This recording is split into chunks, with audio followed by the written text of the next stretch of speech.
Hello friends, I am Manu Bhardwaj. I hope you all are fine. So आज हम करने जा रहे हैं स्टैटिस्टिक्स का next topic, that is systematic random sampling. अगर आपने मेरे प्रीवियस लेक्चर्स देखे हो तो हम टाइप्स ऑफ सैम्पलिंग डिस्कस कर रहे थे। जो हम आज करने जा रहे हैं that is the systematic random sampling, जो रिस्ट्रिक्टेड रैंडम सैम्पलिंग की आगे फर्दर टाइप है। अब सिस्टमैटिक का मतलब क्या है? सिस्टमैटिक के आपको नाम से पता लग रहा होगा, सीक्वेंस में, एक सिस्टमैटिक फॉर्म में, राइट। दैट मीन्स कोई data that is arranged in may be in ascending order और डिसेंडिंग ऑर्डर, मतलब जो भी मेरे पास लिस्ट ऑफ पॉपुलेशन होगी वो एक सिस्टमैटिक फॉर्म में होगी, एक सीक्वेंस फॉर्म में होगी। नाउ इसकी डेफिनेशन मैंने बोर्ड पे लिखी है, उसको एक बार हम समझ लेते हैं, फिर मैं आपको एग्जाम्पल के थ्रू सिस्टमेटिक रैंडम सैम्पलिंग समझाऊंगी। Out of the complete list of available population, the sample is selected, मतलब complete list है population की, उसमें से जो मैंने sample select किया है by taking the nth item, मतलब nth item मैं उसमें से जो है वो select करूँगी। अब ये मेथड को हम क्वासी रैंडम सैम्पलिंग भी कह देते हैं। क्वासी का मतलब होता है लगभग, पार्शली, ठीक है ना, पार्शली हम इसको रैंडम सैम्पलिंग भी बोल देते हैं। अब एक एग्जांपल लेते हैं सो डैट आपको एक क्लैरिटी हो जाएगी कि सिस्टमेटिक रैंडम में हम nth आइटम जो है वो कैसे सिलेक्ट करते हैं। चलिए, अब मान लो एक मैं आपको जस्ट एक फॉर्मूला बताती हूँ, इससे पहले वो आप अपने माइंड में रखिएगा। दैट इज, अगर सिस्टमेटिक रैंडम सैम्पलिंग मैंने फाइंड आउट करनी है, so what should I do? आपको क्या करना है, टोटल पॉपुलेशन कितनी है ओवर नंबर ऑफ सैंपल्स, कितने सैंपल्स हैं। दैट मीन्स कैसे टोटल पॉपुलेशन, अभी मैंने आपको डेफिनेशन पढ़ाई।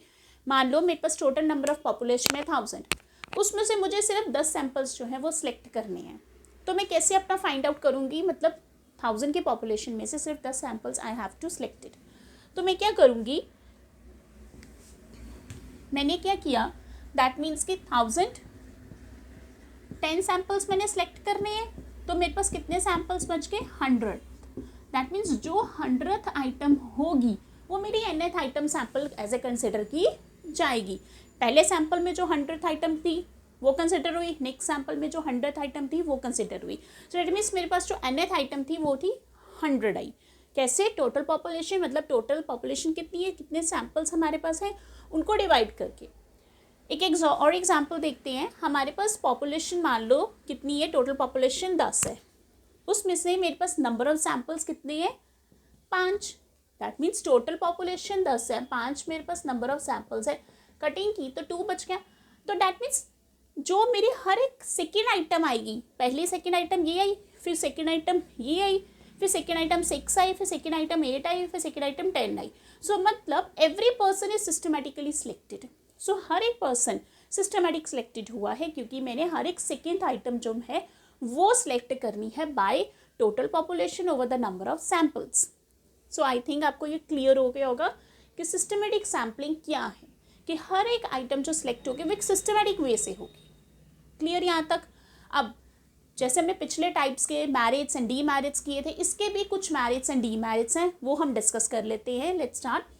पहला हमारे पास जो इसका मैरिट आता है, दैट मीन्स का very simple method. This is very simple method, systematic way में हो रहा है हमारे पास। टोटल पॉपुलेशन ली, नंबर ऑफ सैंपल्स, एक बहुत सिंपल मैथड है। सैंपल जो है वो ईजिली डिटर्मिन्ड हो जाता है, जो हमें सैंपल फाइंड आउट करने वो ईजिली हमें फाइंड आउट हो जाता है। Hardly possibility of personal bias, कि पर्सनल बायस की हार्डली पॉसिबिलिटी इसमें होती है, राइट।